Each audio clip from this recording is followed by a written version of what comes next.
going straight away. I saw a comment about blind pick. They did choose blind pick among themselves unofficially. I did say this earlier in the stream, but if you're just joining us now, that was something that they did, and it's not moderated, so they just go ahead and do that blind pick themselves. So here we go. We're just starting up.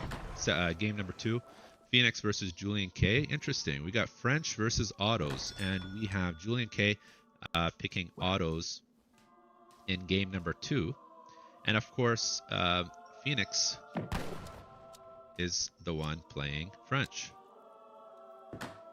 And Saguenay is a very interesting map. So you guys realize a lot of these maps are kind of like legacy sort of inspired maps. They're not exactly the same, because I feel like in DE there's additional hunts than there was in the original Saguenay maps. So they're not exact copies. So there is water. Saguenay does have 2 variants. It does have grass and ice, but they both have water regardless of the variant.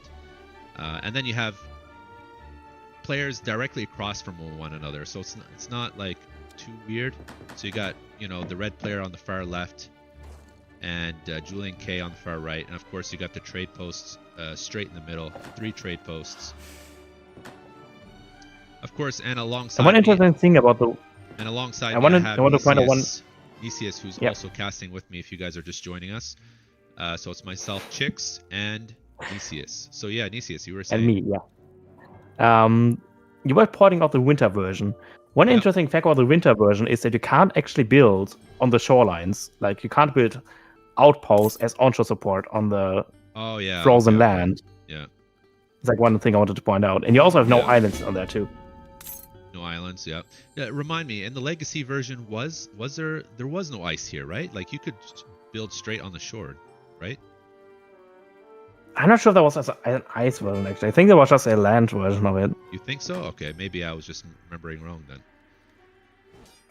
But it's been a while since Legacy, so my memory can be hazy from time to time. Right. Garda made everything better, yes. Garda everything. So this scout is a big deal, by the way.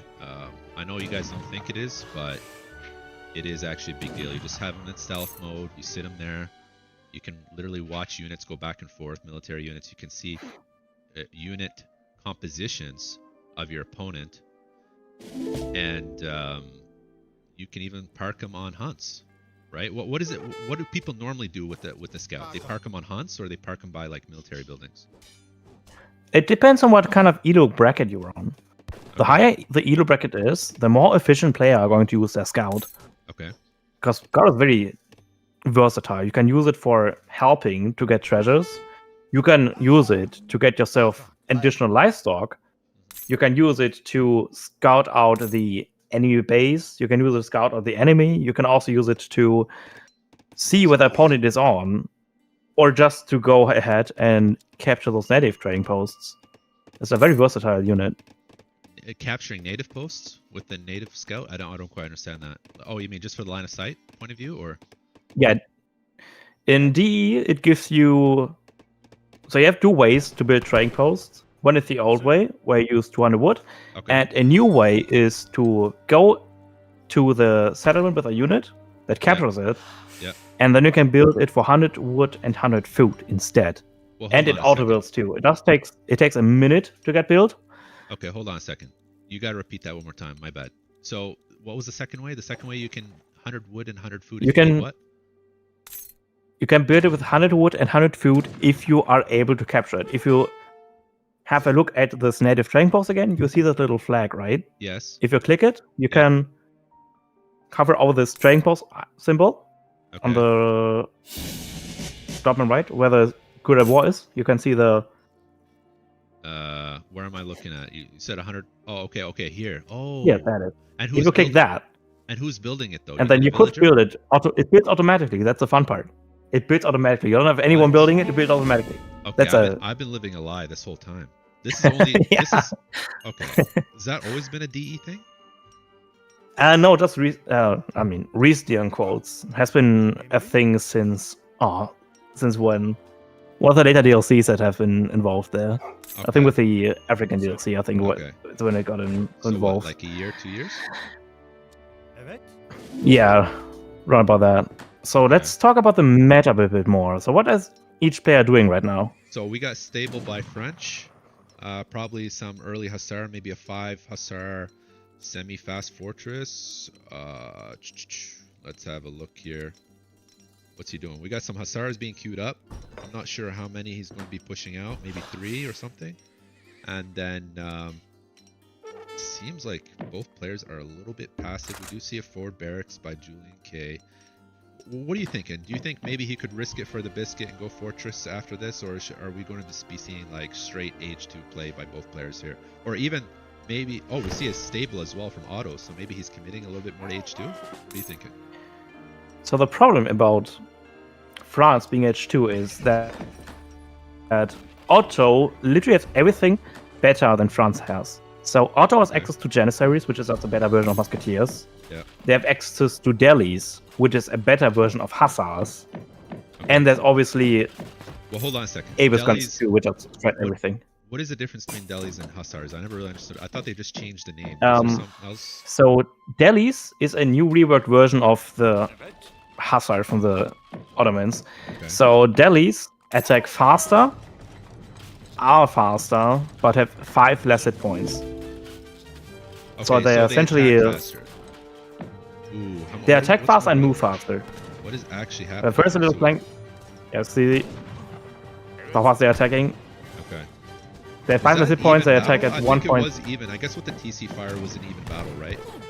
Overall, although it was like 4 Hussars against 3 Delis. So he essentially negated the 3 Deli shipment, which is a very big win for Phoenix.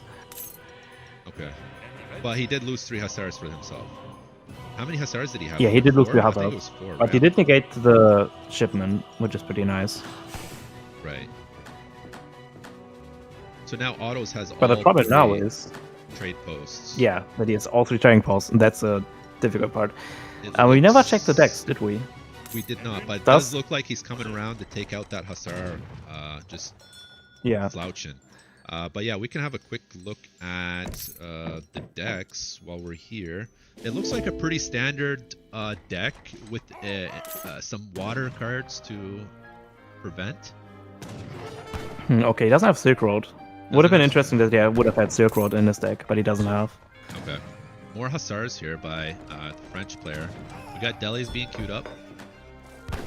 TC fire on those that Hussar, and I guess a little bit of hand attack from some of those Vills. It looks like we're committing a little bit more to H2 to protect those trade posts in the middle. And we got a barracks now by French. We got 2 barracks by French. So yeah, we're going to be seeing some heavy. I see, like, at least from what I'm seeing so far, these players really, or at least the meta is not so much always fortress, fortress, fortress. Like, I'm seeing quite a bit of H2 committed play here. Like, for me, whenever I'm playing, well, I don't necessarily play the Euro civs, but at least when I'm playing, I'm always like either semi-fast fortressing or just straight naked fortress.